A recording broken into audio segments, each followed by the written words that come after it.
శ్రీమాత్రే నమ. జై గురు దత్తాత్రేయ నమ.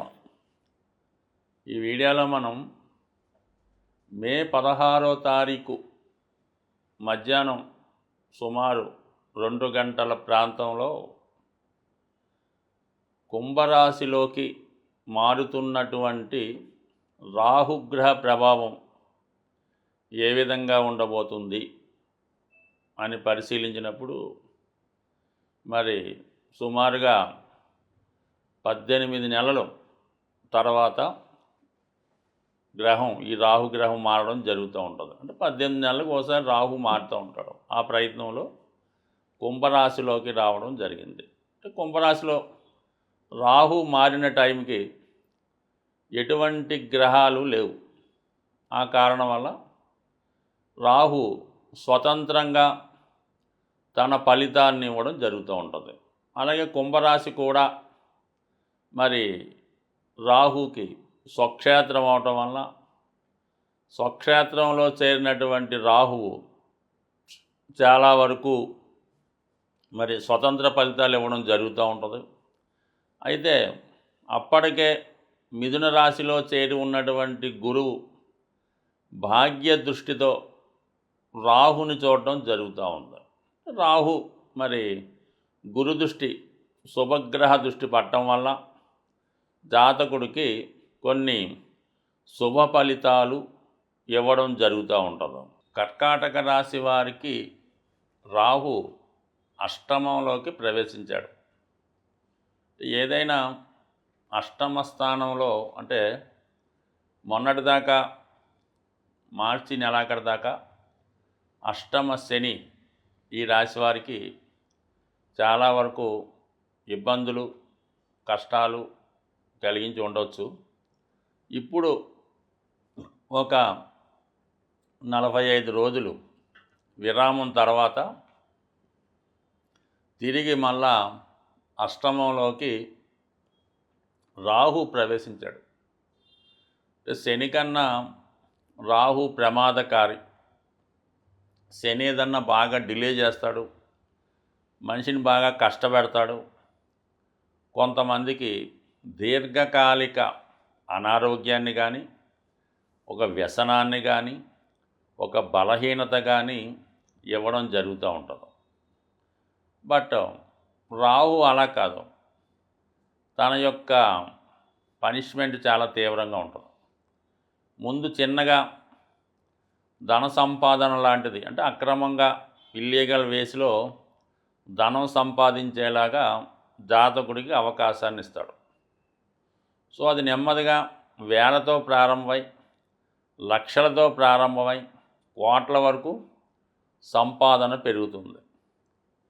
సడన్గా ఒకరోజు మరి ఏదన్నా ఏసీబీ వాళ్ళతోనో ఈడీతోనో పట్టుబడడం, మొత్తం మనీ అంతా సీజ్ చేయడం, జాతకుడి యొక్క పరువు ప్రతిష్టలకి భంగం కలిగే విధంగా ఒక విధమైనటువంటి బంధన యోగాన్ని కూడా ఇవ్వడం జరుగుతూ ఉంటుంది.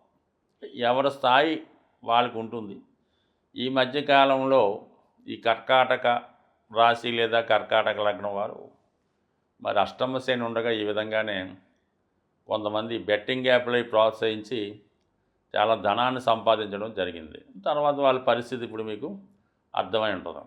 బట్ ఏదైనా కర్కాటక రాశి వారికి ఏంటంటే ధనం సంపాదించే విషయంలో చాలా నిజాయితీగా సంపాదించడం మంచిది తప్ప ఏమాత్రం అక్రమార్జన ఉన్నా అది చివరిలో ఇబ్బంది పెట్టడం జరుగుతూ ఉంటుంది. అయితే ఇదే సందర్భంలో రాహు ఒక టెక్నికల్ నాలెడ్జ్కి కారణమవుతుంటాడు. అష్టమం కూడా పరిశోధన జ్ఞానాన్ని ఇవ్వడం జరుగుతూ ఉంటుంది. నిగూఢంగా ఎవరికి అంతుపట్టని విద్యలకి, అటు తాంత్రిక విద్యలకి, అటు టెక్నికల్ విద్యకి, అటు మాయాజాలానికి ఇంద్రజాలానికి కూడా రాహు కారణమవుతుంటాడు. కాబట్టి సో ఎవరైనా సరే నిగూఢంగా వారిలో ఉన్నటువంటి టెక్నాలజీని పెంచుకునే ప్రయత్నంలో చాలా వరకు వారికి సహకరిస్తుంది. అలాగే మీరు నేర్చుకున్న విద్యకి తొందరగా మంచి నేము గుర్తింపు కూడా రావడం జరుగుతూ ఉంటుంది. అది సినిమా రంగం వారికి చాలా వరకు ఈ కర్కాటక రాశిలోనే చంద్రుడు అధిపతి కాబట్టి చంద్రుడే హీరో సినిమాలో, అంటే హీరోయిన్స్ కూడా కాబట్టి మీరు ఏదైనా మీకు మంచి టాలెంట్ ఉంటే దాన్ని ఉపయోగించి ఏదైనా ఒక సినిమాని కానీ ఒక షార్ట్ ఫిలిం కానీ తీయడం వల్ల చాలా గొప్ప పేరు రావడం జరుగుతుంది. ఒక మంచి పేరు రావాలన్నా ఒక చెడ్డ పేరు రావాలన్నా రాహువే కారణం అవుతుంటాడు. ఏదైనా మనిషిని ఆకాశంలోకి తీసుకెళ్ళి అక్కడ నుంచి కింద పడేయడానికి కూడా రాహుకే సాధ్యమవుతుంటుంది. కాబట్టి ఇప్పుడు ఉన్నటువంటి ఈ అవకాశాన్ని మీరు చాలా వరకు మీ యొక్క నాలెడ్జ్, మీలో ఉన్నటువంటి టాలెంట్ని ఉపయోగించుకుంటే కంపల్సరీగా ఎలా ఉంటుందంటే, రాహు ఒకసారి ఇచ్చాడంటే అంటే అది అక్రమం అయితే అవదు. మీరు ఏదో ఒక సినిమాలో లేదంటే ఒక వర్క్ చేయడానికి మీరు ఒక 10 లక్షలు గతంలో డిమాండ్ చేసేవాడు అనుకుందాం. ఇప్పుడు 1 crore డిమాండ్ చేయండి, తప్పులేదు, అది నిజాయితీగా ఉంటుంది. దానికి తగ్గట్టుగా మీరు ఇన్కమ్ ట్యాక్స్, జిఎస్టీ కట్టేస్తే కంపల్సరీగా అది మీకు చాలా బాగా ఉండే అవకాశం ఉన్నది. బట్ ఏదైనా రాహు ఈ కర్కాటక రాశి వారికి మీరు ఎంత నిజాయితీగా, ఎంత స్వార్థం లేకుండా నిజాయితీగా, అక్రమ సంపాదన కాకుండా నిజాయితీగా ఉంటే అంత పైకి తీసుకెళ్ళడం జరుగుతుంటుంది. అయితే చిన్న పొరపాటుకి పెద్ద పనిష్మెంట్ రావడం జరుగుతుంది. మీరు రహస్యంగా దాచాలనుకున్న విషయాలు బయటపడి, అంటే ఇప్పుడే కాదు, ఎప్పుడో గత 15 సంవత్సరాల క్రితం జరిగినవి కూడా ఇప్పుడు వెలుగులోకి వచ్చి ఇప్పుడే జరిగినట్టు పెద్ద ప్రచారం చేసి అన్పాపులర్ చేయడానికి కూడా రాహువే కారణం అవుతూ ఉంటాడు. బట్ ఏదైనా మీ పైన పబ్లిక్ యొక్క దృష్టి ఉంటుంది కాబట్టి ఏదైనా చేసే ముందు 1-2 సార్లు ఆలోచించి జాగ్రత్తగా నిర్ణయం తీసుకుంటే మంచిది. గురువు ఫలితాలు కూడా కొంతవరకు రాహు ఇచ్చే ఫలితాల్లో కలిపి ఇవ్వడం జరుగుతూ ఉంటుంది. అది ఏ విధంగా ఒకసారి చెప్పడం జరుగుతుంది.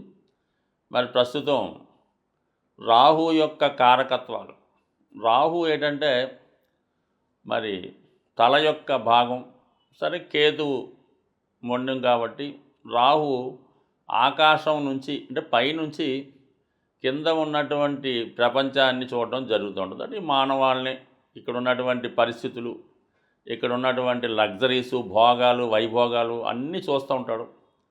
అన్నీ తనకు కావాలని కోరుకున్నటువంటి గ్రహం రాహుగ్రహం. అత్యంత ఆశ కలిగినటువంటి గ్రహం, అలాగే అత్యంత శుభగ్రహం కూడా చెప్పొచ్చు కొన్ని సందర్భాల్లో.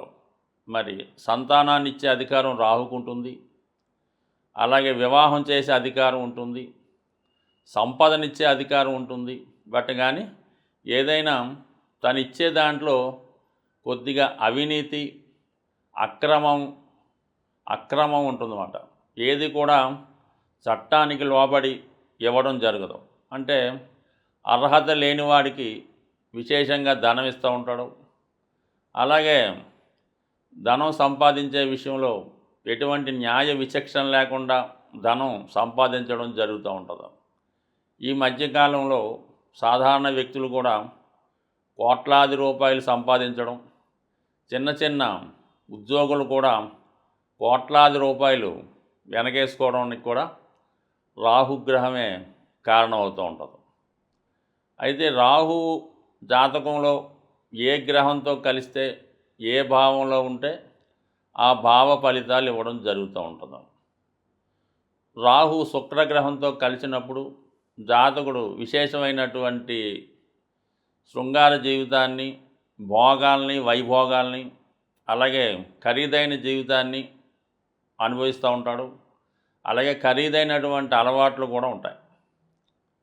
అదే బుధగ్రహం ఉన్నప్పుడు విశేషంగా వ్యాపారంలో కోట్లు ఆర్జిస్తూ ఉంటారు. అంటే అక్రమం ద్వారా ఫేక్ నోట్లు అవ్వచ్చు, లేదంటే ఫేక్ డాక్యుమెంట్స్ అవ్వచ్చు, లేనిది ఉన్నట్టు సృష్టించవచ్చు, అకౌంట్లు తారుమారు చేయొచ్చు.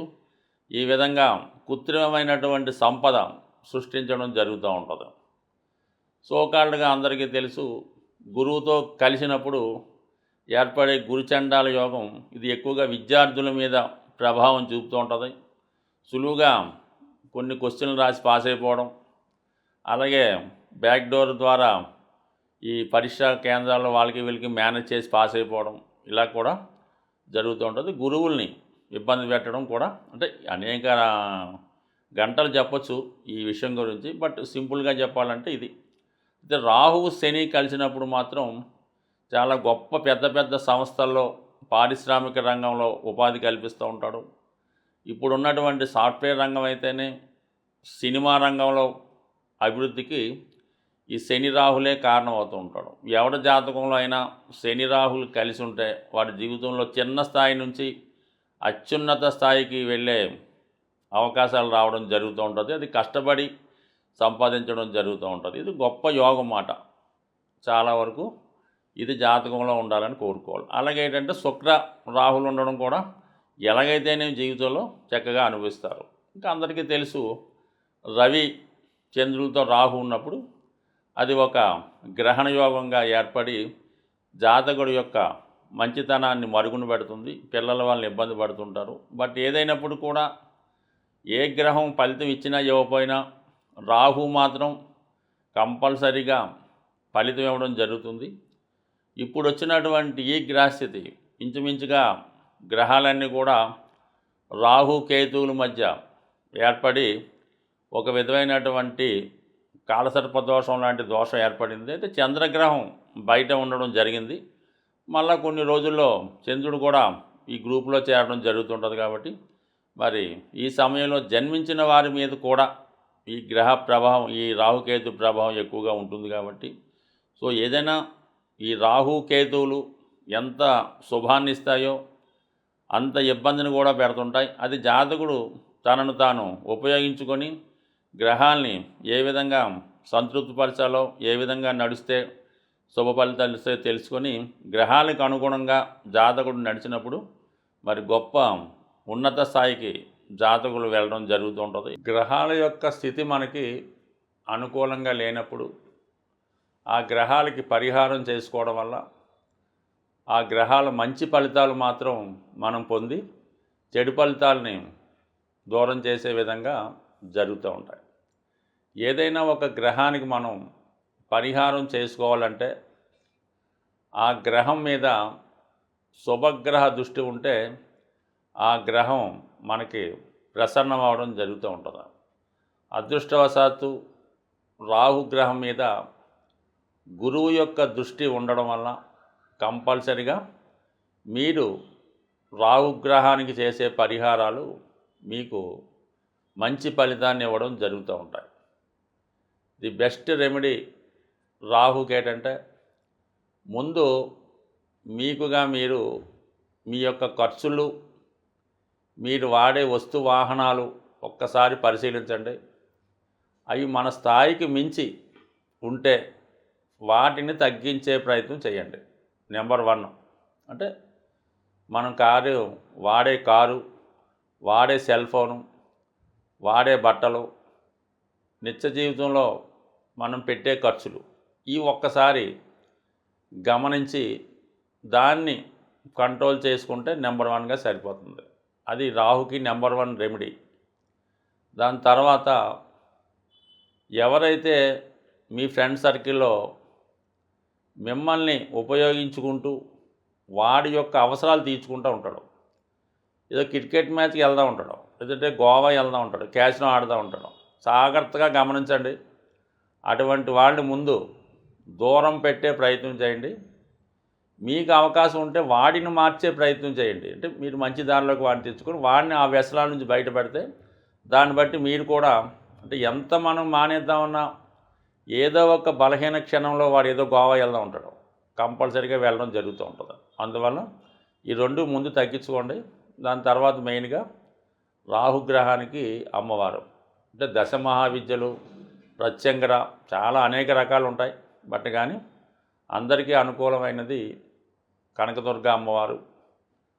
ఆ అమ్మవారికి మీరు ప్రతి శుక్రవారం విధి విధానంగా దర్శించుకొని అవసరమైతే అమ్మవారికి ఒక నిమ్మకాయల దండ, కుంకుమర్చన, రాహుకాల దీపం, అంటే మంగళవారం కానీ శుక్రవారం కానీ ఇంపార్టెంట్ అన్నమాట. మంగళవారం అయితే 3 to 4:30, శుక్రవారం అయితే 10:30, 12 ఈ టైంలో రాహుకాల దీపం వెలిగించడం.